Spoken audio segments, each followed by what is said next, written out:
Здравейте, банда! Аз съм Слави и днес сме се събрали да направим сетъп на новия дрон DJI Avata 2, как да свържем дрона с дистанционното, очилата и motion контролера, как да апдейтнем софтуера и също така евентуално как да направим DJI Care Refresh за тези, които са заинтересовани. Останете до края на това видео, за да разберете повече.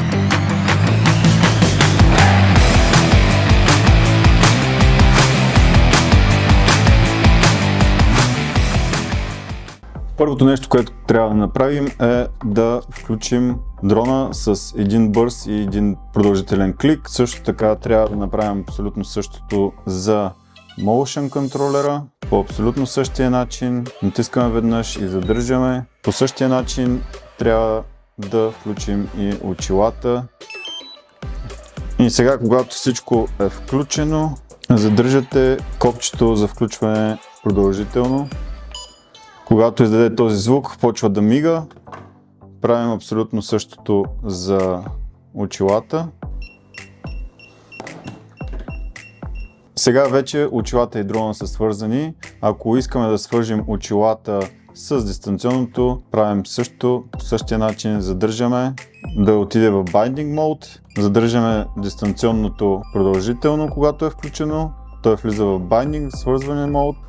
Следващото нещо, което трябва да направите е да свържете очилата с телефона. Може да го направите по-отделно за всеки един инструмент, дрон, дистанционно и motion control, и очилата индивидуално в апа на DJI на компютъра. Но аз избрах да го направя през телефона, тъй като според мен е по-лесно и става по-бързо. Първото нещо, което трябва да натиснете, когато свържете телефона с очилата, иска да направите апдейт на софтуера. Вкарвате, задължително трябва да имате интернет, разбира се, и това може би ще отнеме малко време. Ще се видим след малко, когато стане всичко готово. Следващото нещо, което трябва да направите, когато включите и свържете телефона с очилата, ви иска да активирате самия дрон с едно нормално натискане на бутона Activate. Започваме да активираме дрона и толкова бързо става. По принцип отнема няколко секунди. Тук ви задава въпроса дали искате да си закупите DJI Care Refresh и аз принципно на абсолютно всички мои дронове си закупувам DJI Care Refresh, тъй като според мен това е най-изгодният вариант. Особено при този тип дронове нещата се случват много бързо и последиците могат да бъдат доста неприятни. Аз лично съм ползвал DJI Care Refresh и съм страшно доволен, много бързо, много лесно, за може би минимална цена от порядъка на 100-150 лева, според зависи от дрона, ви пращат напълно чисто нов до няколко дни и просто трябва да върнете стария. Аз ще се закупя DJI Care Refresh за 2 години, тъй като според мен 40 евро разлика си заслужава. За една година е 60, за 2 години е 100 евро или по-скоро 59,99.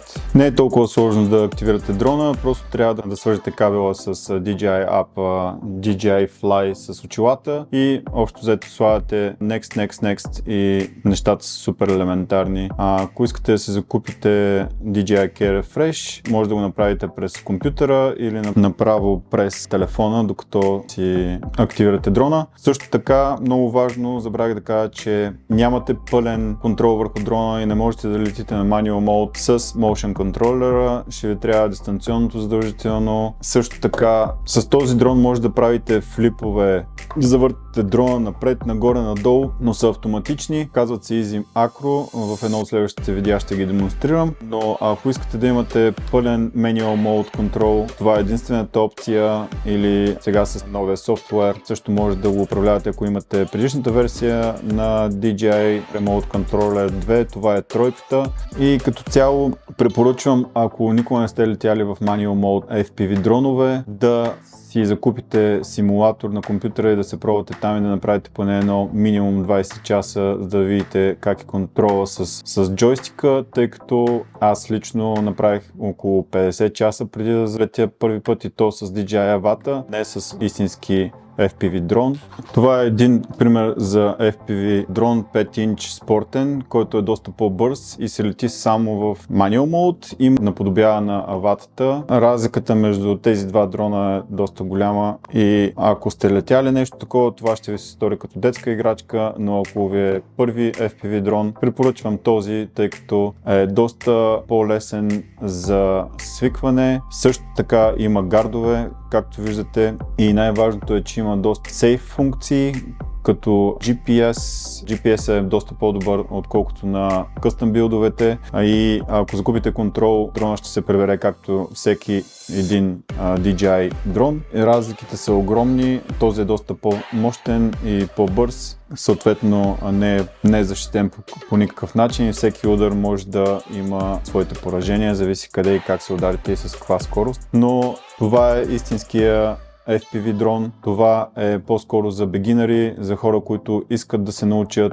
Тръпката ви обещавам, че е огромна, но този дрон, както и Avata 1, са перфектни за начинаещи. Ако имате някакви въпроси, оставете под коментарите. Ще бъда много щастлив, ако мога да помогна по някакъв начин. Ще направим едно бъдещо видео с първи полет и също така с настройките, които аз предпочитам да летя DJI Avata 2, като видеонастройки, задължително хубава SD карта, и надявам се това видео да ви е харесало. Останете с канала, абонирайте се, пишете в коментарите, ако имате въпроси, и до нови срещи!